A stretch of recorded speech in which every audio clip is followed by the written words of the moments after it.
Cinema కొంతమంది negative troll చేస్తున్నారు. మంచిగా ఉంది, హైలైట్ ఉంది. మస్తు యాక్టింగ్ చేసిండు, రికార్డు లేచిపోతాయా, మస్తు రికార్డ్ అవుతుంది, హైలైట్ ఉంది. యాక్టింగ్ బాగుంది బ్రో, ఇద్దరిది యాక్టింగ్ బాగుంది, ఇద్దరిది. మూవీ అయితే ఎక్సలెంట్ బ్రో. నాగమహారాజ్ మూవీ చూశాను బ్రో. మన బాలయ్య బాబు నటనలోనూ నటసింహం అంతే.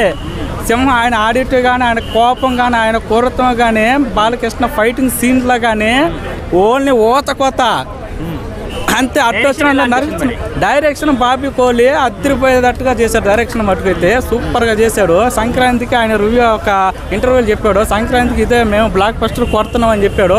బాలయ్య బాబు బాబీ కోహ్లీ కాంబినేషన్ వచ్చిందంటే అది అదిరిపోయే హిట్. అది బాక్స్ ఆఫీస్కి బద్దలు ఇవ్వాల్సిందే. బాలయ్యకి విన్నరు, బాలయ్య బాబుకి తిరగలేదు. బాలయ్య బాబు ఒక్క డైలాగ్ కొడితేనే సినిమా ఇండస్ట్రీ మొత్తం బద్దరిల్లిపోవాలా అంతే. ఆయన వాయిస్కే నేను ఫ్యాను. రెస్పాన్స్ ఏంది, ఆ కుర్చీలో కూర్చున్నాడు కూడా ఆ పేపర్లు విసిరేసి సొక్కలు కూడా చీల్చుకున్నాం అంతే.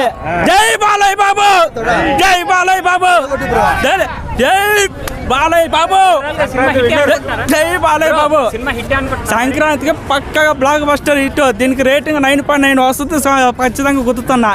అది బాలయ్య సంక్రాంతి కోసం తిరగలే. బాలయ్య సంక్రాంతికి పండుగకి వచ్చాడంటే అంత కోతే. ఏ సినిమా కూడా ఆయన ముందు నిలబడదు. ఆ సినిమా వచ్చిందంటే దబిడి దిబిడే. సాంగ్స్ అయితే దబిడి దిబిడి ఊరికి దబిడి దబిడే ఊరికి అంతా.